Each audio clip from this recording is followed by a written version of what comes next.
Hello friends, आज मैं बात करूंगी बहुत ही इम्पोर्टेंट साइकिल के बारे में। वो है यूरिया साइकिल, जिसे हम क्रेब्स हैंसले साइकिल भी बोलते हैं। इसके नाम की वजह से आया है। हैंस क्रेब्स और कर्ट हैंसली, इन दोनों ने जो है साइकिल को एक्सप्लेन किया था।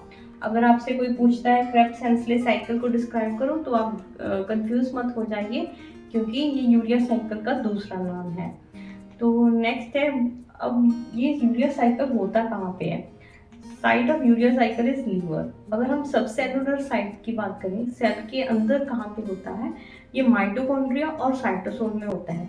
इसके ना 5 एंजाइम्स होते हैं, ये हम लेटर ऑन पढ़ेंगे। जो 2 एंजाइम्स हैं वो तो होते हैं माइटोकॉन्ड्रिया में, और रिमेनिंग 3 जो इसके एंजाइम्स हैं वो होते हैं साइटोसोल में। अब आप देख सकते हो यूरिया का स्ट्रक्चर, ठीक है। यूरिया एक एंड प्रोडक्ट है प्रोटीन मेटाबॉलिज्म का। प्रोटीन बहुत सारे अमाइनो एसिड्स के बने होते हैं। तो जो अमाइनो एसिड की जब मेटाबॉलिज्म होती है तो अमोनिया बनता है। जो फर्स्ट डिफेंस है इस अमोनिया के खिलाफ, वो ये है क्योंकि अमोनिया का हमारे ब्लड में बढ़ना घातक हो सकता है। हमारे ब्रेन के लिए अमोनिया टॉक्सिसिटी हो जाती है, तो उसको हमने कंट्रोल करना है। तो पहले जो है, एक अमाइनो एसिड होता है ग्लूटामेट, वो इसके साथ अमोनिया के साथ कंबाइन करता है। और एंजाइम इज ग्लूटामिन सिंथेटेज, जिसमें एनर्जी की रिक्वायरमेंट होती है और वो ग्लूटामिन में कन्वर्ट हो जाता है। तो लीवर में एक एंजाइम होता है जिसे हम ग्लूटामिनेज बोलते हैं, जो वापस ग्लूटामिन को अमोनिया में कन्वर्ट कर देता है। वहाँ पे लीवर जो है इस अमोनिया को डिटॉक्सिफाई करता है इन द फॉर्म ऑफ यूरिया। तो ये आप स्ट्रक्चर देख सकते हो यूरिया की। जो एक अमाइनो ग्रुप है, एक अमाइनो ग्रुप कहाँ से आ रहा है? अमोनिया से। दूसरा अमाइनो ग्रुप कहाँ से आ रहा है? एस्पार्टेट से। और जो ये कार्बन एटम है वो कार्बन डाइऑक्साइड, और कई बुक्स में बाइकार्बोनेट भी होता है, क्योंकि ये दोनों इक्विलिब्रियम में होते हैं। तो कई बुक्स बाइकार्बोनेट लिखती हैं, कई बुक्स कार्बन डाइऑक्साइड लिखती हैं, तो आपने कंफ्यूज नहीं होना। अब ये देखो, यूरिया सिंथेसिस के ना 5 स्टेप्स होते हैं। तो अगर आप ये स्टेप्स को याद रखोगे तो आपको इसका प्रोडक्ट अपने आप याद रहेगा। तो सबसे पहले तो कार्बोमाइड फॉस्फेट बनेगा, फिर सिट्रुलिन बनेगा, फिर आर्जिनोसक्सिनेट होगा, फिर आर्जिनोसक्सिनेट टूट जाएगा, और फिर यूरिया बनेगा। तो 5 स्टेप आपको याद रखने पड़ेंगे for the urea cycle. These are the enzymes of urea cycle. These are very important and everyone should know. तो सिर्फ 5 एंजाइम्स हैं यूरिया साइकिल के, बहुत आसान है, कुछ भी कॉम्प्लिकेटेड नहीं है। अगर हमें प्रोडक्ट पता है, सबस्ट्रेट पता है, तो एंजाइम को याद रखना कोई मुश्किल बात नहीं है। या फिर आपको एंजाइम पता है तो आप सबस्ट्रेट और प्रोडक्ट का अंदाज़ा लगा सकते हो। तो जैसे पहले है कार्बोमाइड फॉस्फेट सिंथेटेस, जिसे हम CPS1 भी बोलते हैं।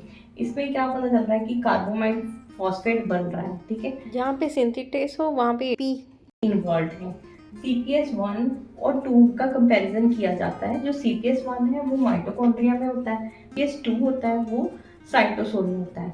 जो CPS1 होता है it is involve in urea cycle, CPS2 is involve in the pyrimidine synthesis.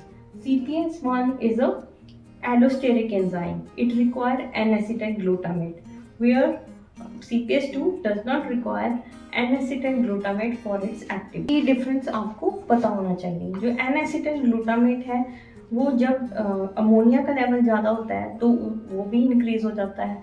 जब आर्जिनिन का लेवल, जो एक अमाइनो एसिड है, उसका लेवल बढ़ जाता है तो भी N-acetyl glutamate बढ़ जाता है। मतलब यूरिया सिंथेसिस की तरफ जाएगा, ज़्यादा यूरिया सिंथेसिस होगी।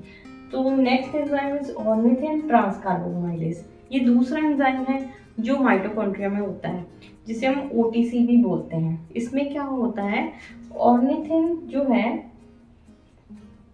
कार्बोमाइल जो है ग्रुप, उसमें ट्रांसफर हो रहा है। तो what is form? Citrulline is form. So ornithine transcarbamylase is second enzyme which is present in the mitochondria. फिर आता है आर्जिनोसक्सिनेट सिंथेटेस। इसमें क्या होता है, एस्पार्टेट जब सिट्रुलिन से मिलता है तो आर्जिनोसक्सिनेट बनता है। इससे भी पता चलता है यहाँ पे ATP इज रिक्वायर्ड। यहाँ 2 ATP यूज होते हैं और यहाँ पे 1 ATP। फिर आता है आर्जिनोसक्सिनेस।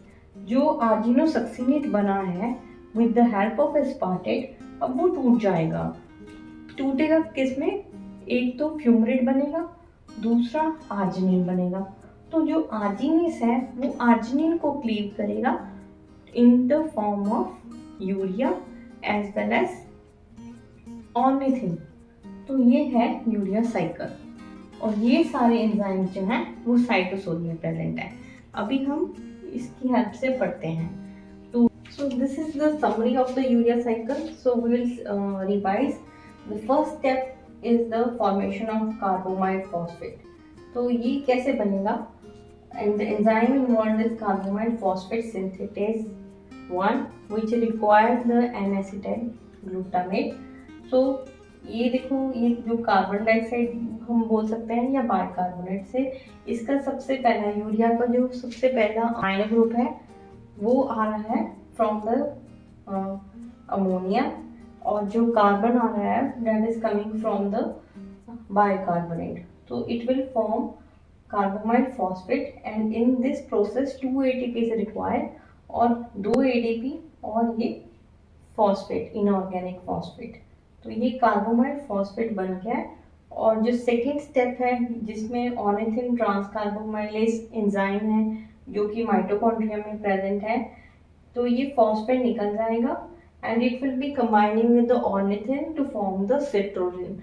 तो ये जो ग्रुप है, फॉस्फेट निकलने के बाद ये जो ग्रुप है वो ऑर्निथिन के ऊपर लग जाएगा and it form the citrulline.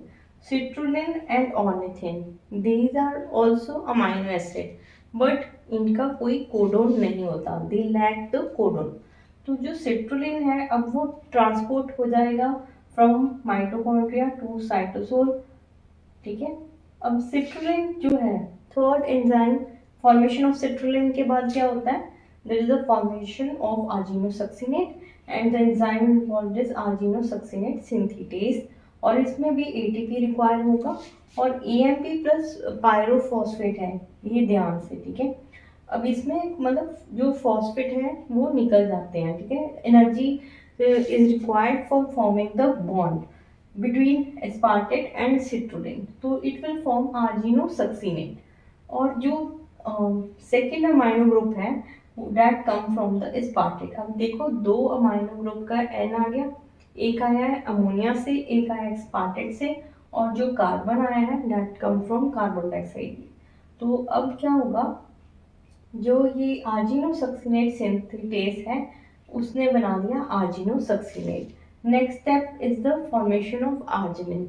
तो अब एंजाइम होगा argininosuccinate lyase, there is a cleavage of arginosuccinate to the fumarate and the arginine। जो फ्यूमरेट है वो वापस TCA साइकिल में जाएगा, with the help of fumarate it will be converted to malate, with the help of malate dehydrogenase it will be converted to oxaloacetate। we know that oxaloacetate is involved in TCA cycle, और वहीं से ही aspartate बनता है और ये urea cycle चलता रहेगा, ठीक है। अब ये आर्जिनिन जो है with the help of enzyme arginase it will be cleaved into L-ornithine and the urea। तो ये बन गया यूरिया साइकिल। जो ऑर्निथिन है वो फिर से अंदर जाएगा माइटोकॉन्ड्रिया में और फिर से साइकिल शुरू हो जाएगा।